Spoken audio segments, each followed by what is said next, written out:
The Galactic Council chamber was vast and bright, with lights that shimmered on polished metal walls. Hundreds of alien delegates filled their seats, each one representing a different world. Some were tall, with skin like stone, others small and covered in fur. Their voices rose in a chorus of strange languages echoing off the high ceiling. In the center of the hall, under the sharp glow of a spotlight, stood a young man from Earth. Eli Ward, his hands chained in front of him. His face was calm, but his eyes watched every movement around him. He had been brought here as a living example of the species on trial. Holographic displays floated above the delegates, showing images of Earth spinning slowly with a red warning symbol flashing beside it. The council speaker, a tall insectoid alien with silver mandibles, clicked its voice, translator on, and addressed the chamber. "Today we decide the fate of humanity," the speaker announced. "They are dangerous, unpredictable, and unwilling to submit to galactic law." The crowd buzzed with approval and whispers. Some alien leaders nodded with grim agreement, others grinned as if they were about to receive a reward. Few murmured that humans could be useful as workers or soldiers, but only under chains. Eli said nothing. He knew no one here cared about his words. He was here to watch them pass judgment, and to carry the news back to his people if he survived. The council vote began. One by one, the delegates raised their glowing vote stones, each representing the will of their homeworlds. Green for freedom, red for slavery. Eli's eyes moved from stone to stone, counting in his head. The first 10 were red, then 15, then 20. His chest tightened, but his face stayed still. On the far side of the chamber, an old alien diplomat with gray skin and eyes like burning coals leaned toward his neighbor and whispered in a voice too low for most to hear, "You have just signed the galaxy's death sentence." The neighbor gave him a puzzled look, but said nothing. The final tally was announced. By a majority vote, the humans of Earth are to be enslaved.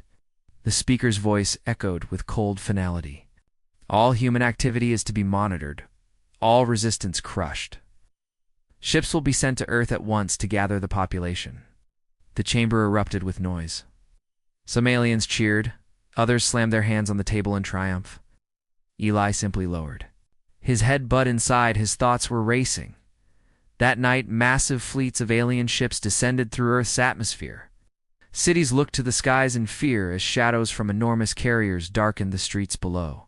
Alien soldiers with glowing armor and heavy weapons moved through the streets, rounding up families and placing metal restraints on their wrists.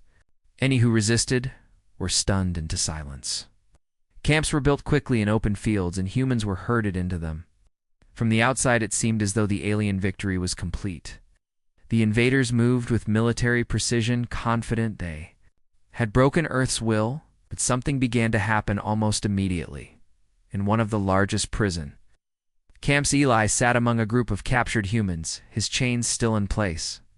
The guards stood near the gates, their tall frames casting long shadows in the flickering floodlights. Eli's gaze shifted to a young woman sitting across from him, her eyes meeting his for only a second. Then she looked away as if nothing had passed between them. A few hours later, when the guards were distracted, the woman was gone. Her restraints lay open on the ground, and there was no sign of a struggle. The aliens searched the camp, but found nothing. The next night, 2 more humans disappeared in the same way. The guards began to whisper among themselves, though their commanders told them to stay silent. By the end of the first week, whole groups of humans were vanishing without leaving a trace. The alien commander of the Earth's operation, a tall reptilian named Korvik, studied the reports with growing unease. He had seen this before, but not on this scale. Digging into old war archives, he found a message written in an alien language older than the council itself. It was from a commander who had once fought a small human colony far from Earth. The message was simple: never corner a human. They will surprise you. Korvik read it twice and felt an unfamiliar tightness in his chest. He ordered his best soldiers to track down the escapees, but days later, none of them had returned. In the council chamber far from Earth, the delegates celebrated the success of the operation. They believed the humans were now under control and that their resources and labor would soon serve the galaxy. But somewhere deep in the shadows of the prison camps, the truth was beginning to take shape. Eli moved at night, slipping past guards, whispering to the ones who who had already escaped, and leaving small signs for those still inside. A network was forming, one the aliens could not see and would not understand until it was too late. The galaxy had cast its vote, but it had no idea what kind of war it had just begun. The alien soldiers guarding Earth's prison camps were starting to look over their shoulders more often. In the first days they had walked with an easy confidence, their armor gleaming under the harsh lights, but now their movements had grown sharp and nervous. Too many prisoners had disappeared and none had been found. Some guards whispered that humans could slip through solid walls, others swore they had seen shapes moving in the dark that were gone when the lights came on. Official reports called it an unusual security breach, but in the barracks at night the soldiers admitted what they truly feared. Something was hunting them.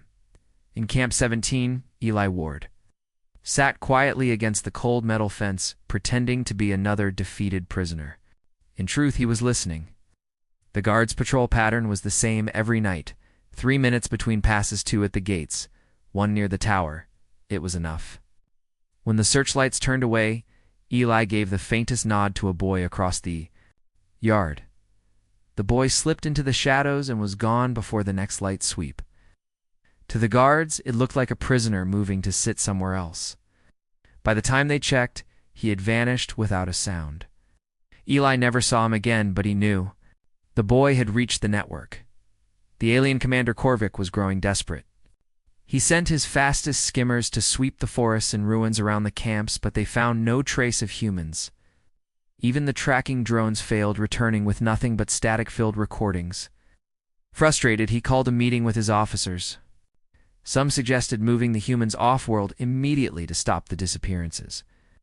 Others argued that transporting so many would take weeks and risk further losses. Korvik slammed his clawed fist on the table. "This is not a war," Korvik growled. "This is something else. They are not attacking us head-on. They are making us bleed slowly." His second-in-command, a nervous winged alien, shifted uncomfortably and reminded him of the archive warning. Never corner a human. Korvik's eyes narrowed. He hated old sayings, but the vanishing soldiers made him. I wonder if there was truth in it. Meanwhile, in the shadows beyond the camp fences, the escapees were not hiding. They were moving. Using old human maps and knowledge of terrain, they struck supply convoys and melted back into the dark before the aliens could react. One night, a weapons transport exploded in a fireball, lighting up the hills for miles. The next morning, alien soldiers found a simple message carved into the side of a burned-out vehicle. "They are not slaves." The words were in basic galactic script, so every soldier could read them. Morale began to crack. The council, far away in their shining city worlds, received Korvik's reports but dismissed them as battlefield excuses. One delegate laughed on a broadcast and called humans primitive animals who would soon be obedient. Yet among the older members of the council, a quiet unease began to spread. They remembered the wars of centuries past when small human colonies had fought with a ferocity unmatched by any other race. One whispered to another that the council should have voted differently, but it was too late. In the camps, things grew stranger. Guards swore they saw their own weapons vanish from racks only, to reappear days later in human hands during night raids. Searchlights flickered and died without warning, leaving whole sections in darkness. The aliens replaced the generators, but the failures kept happening. Eli moved through it all like a shadow, speaking to some prisoners, handing signals to others, and watching the fear grow in the eyes of their captors. He knew the time for hiding was ending. Soon the galaxy would see that the vote to enslave humanity had been the first move in a war they could not win. The humans were not waiting for rescue. They were building one of their own. Alien patrol ships drifted above the forests and mountains of Earth, their searchlights cutting through the night. But inside the ships, something was wrong. The crew lay scattered on the floors, breathing but unconscious, their weapons missing. The controls flickered and died, leaving the vessels floating silently in the dark. Hours later, alien recovery teams arrived to find no trace of the attackers. The only sign was a single human footprint pressed into the dust on the bridge floor. News of the incident spread fast across the alien ranks, and whispers grew into fear. Eli Ward stood on the edge of a ruined highway with 3 other escapees. Around them, the burned skeletons of vehicles lay half-buried in ash. In the distance, an alien supply convoy moved along the cracked road lights, sweeping side to side. Eli signaled with his hand, and the group split apart, disappearing into the rubble. Minutes later, an explosion ripped through the lead transport, flipping it into the air. The aliens scrambled for cover, but gunfire erupted from the shadows, pinning them down. By the time the smoke cleared, the humans were gone, and half the supplies were missing. The aliens found their own weapons used against them, precise and deadly. On a distant alien-controlled moon, a news broadcast played for the galaxy. Shaky footage showed a lone human walking across a battlefield toward an alien barricade. Energy bolts lit the air, but every shot missed, as if the man could see them coming before they were fired. He stepped over fallen soldiers without slowing, and vanished into the smoke. The image replayed again and again, sending a shiver through every viewer who saw it. To many, it felt like the humans were not fighting a war, but something far more personal. Korvik watched the footage in silence. His officers stood behind him, waiting for orders, but none came. Instead, he turned away from the screen and asked a simple question. "How do you fight an enemy that is everywhere and nowhere?" No one answered. That night, he approved the use of heavy war machines to crush the resistance. Giant walkers armed with plasma cannons moved into the forests and cities, ready to level anything in their path. The humans did not run. In the ruins of an old industrial zone, Eli led a strike team into a warehouse where one of the alien war machines stood powered down for refueling. They moved like shadows, slipping past guards and security drones. When the aliens returned hours later, the machine was gone. Days later, it reappeared on the battlefield, but now it fought for the humans, tearing through alien armor with devastating force. The sight of their own weapon turned against them shattered what little courage the alien soldiers had left. In the council chambers, panic began to replace pride. Reports of destroyed convoys, stolen war machines, and missing soldiers flooded in. From across Earth's occupied zones, one delegate demanded immediate withdrawal, but others shouted him down, claiming retreat would only embolden humanity. The argument ended with no decision and no plan. Far from the shining cities of the council, Eli and his growing network prepared for their next move. They had shown the aliens that humans could not be broken. Now they would show them that the war had only just begun. Fear was spreading faster than any human attack. On alien worlds far from Earth, civilians were abandoning their cities at night, locking their doors and whispering about the ghosts from Earth. Markets, emptied early streets went silent and even. The bravest merchants refused to travel through unlit districts. Some claimed humans could smell fear, others swore they had seen human eyes glowing in the dark. None of it was confirmed, but the rumors grew with each passing day, and the fear became real enough to change the way entire planets lived. On a frozen mining colony, a squad of alien soldiers refused to leave their base after sunset. They had seen the recordings of a human slipping through walls and vanishing in a puff of shadow. They didn't know the footage was grainy and distorted by interference, only knew the man was never caught. Across the galaxy, alien commanders sent desperate messages to the council demanding reinforcements and stronger orders, but few were willing to be assigned to Earth. Some even pretended their ships were damaged to avoid deployment. Eli Ward knew the fear was his greatest weapon. Humans didn't have fleets or armies to match the galaxy, but they could break morale. He moved between cells of resistance fighters, carrying news of victories and giving quiet instructions. In the dark corners of the camps and cities, whispers followed him. Some called him a ghost, some a leader, some a monster. The aliens had awakened. The Galactic Council met in emergency session. Half of the chamber demanded peace talks, claiming the human resistance was spiraling out of control and threatening stability in nearby sectors. The other half insisted that humans must be exterminated before they spread further. Voices rose until the speaker slammed his clawed hand on the podium and ordered silence. At that moment, the chamber doors opened. A tall figure stepped in wearing the armor of a low-ranking alien guard. No one noticed him at first until he reached the center of the room and pulled off his helmet. The gasps were instant. It was Eli. Before anyone could react, he tapped a small device on his wrist. Across the galaxy, every major broadcast feed flickered and changed to show the council chamber live.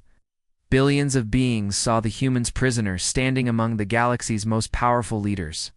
His voice was calm and steady. You tried to? Chain us. Now we will unchain you from your own power. The delegates shouted for guards, but none came. Eli had timed his entry perfectly during a routine shift change when the security perimeter was weakest. By the time alien troops stormed in, Eli was gone. Only the broadcast remained playing on every world again and again. For the first time in its long history, the council chamber had been breached, and it was done by one human without a fleet, without an army, without permission. That single act spread more fear than 1,000 battles. In the shadows of occupied cities, the human resistance prepared to strike harder. The war was no longer about survival. It was about teaching the galaxy what it meant to provoke Earth. Alien-controlled sectors began to fall one after another, not from massive battles but from silence. One day a planet's defense grid would stand strong, the next it would be nothing but drifting wreckage. Communication hubs that had been guarded for decades were destroyed in seconds by attacks no one saw coming. On several worlds, the lights went out and never came back. Alien commanders sent distress calls, but they were cut off mid-message, leaving only static. It was as if the humans were erasing whole systems from the map without ever being seen. Eli Ward stood on the bridge of a captured alien transport ship looking out at the dark shape of a city on a distant world. Around him moved a dozen humans, dressed in stolen alien armor, their faces calm, their movements precise. This was not a battle to him. It was a dismantling. The aliens had built their power on control and fear.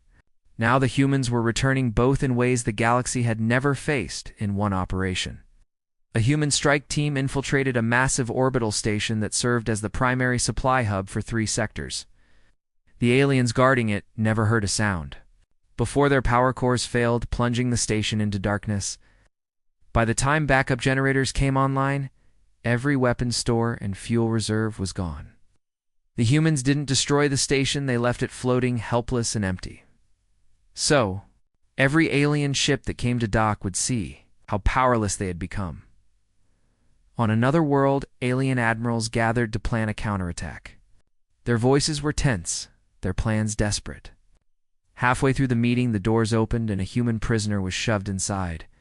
The guards claimed they had caught him sneaking near the base, but when the admirals questioned him, he only smiled and said, "You're already surrounded." Moments later, every defense system on the planet shut down at once. The admirals fled in panic, but none of them escaped by now. Korvik, the commander of the Earth operation, had lost most of his fleets and soldiers. His last reports to the council were fragmented, his voice raw with frustration. "They are not fighting us for victory," he growled. "They are teaching us a lesson." The council listened but could do nothing. Too many planets were falling too fast. And no one wanted to send more troops into what many now called the human trap. Eli moved through it all like the center of a storm. His network of fighters no longer needed orders. They worked like instinct, hunting weak points in alien control and striking without warning. When the humans finally captured the Supreme Chancellor of the Galactic Council, it was not in a grand battle but in the quiet of her private residence. Eli stood before her and gave the galaxy a choice: freedom or annihilation. The broadcast went out to every corner of space. The silence that followed was not hesitation, it was fear. The Galactic Council met under the heaviest security in its history, yet every delegate felt exposed. The chamber was tense, no cheers or speeches now, only the sound of shuffling feet and nervous breathing. Across the galaxy, planets had gone dark. Fleets had vanished, and worlds that once called themselves safe now whispered about human shadows in their streets. The Supreme Chancellor sat pale and silent, her recent capture and release still fresh in every mind. When the speaker called for the vote, no one dared to speak against it. One by one, the glowing stones were raised, this time, green for freedom. The decision was final. Humanity was free. The announcement spread within minutes, carried by every broadcast channel, every fleet transmission, every news drone. On some worlds, aliens celebrated relief, flooding their faces as if a nightmare had ended. On others, they hid in silence, knowing the fear humans had planted would not fade so quickly. On Earth, the camps were emptied, but not by alien guards. By humans themselves walking out without chains, their eyes fixed on the horizon in the council chamber. Eli Ward stood in the center once more, but this time without restraints. He didn't thank them, he didn't bow, he only looked around the room at the leaders who had once voted to enslave his people. His voice was steady when he spoke. No race will ever enslave another again. That is not a request, it is law. Speaker nodded without argument, and the record was marked. Outside the chamber, crowds gathered to see the human who had walked into the heart of the galaxy's power and bent it to his will. Cameras captured him stepping down the wide marble stairs, but they didn't notice the movement in the shadows behind him. Dozens of human operatives dressed as civilians faded into the crowd, blending with the thousands who filled the plaza. They were not here to celebrate. Their work was not finished.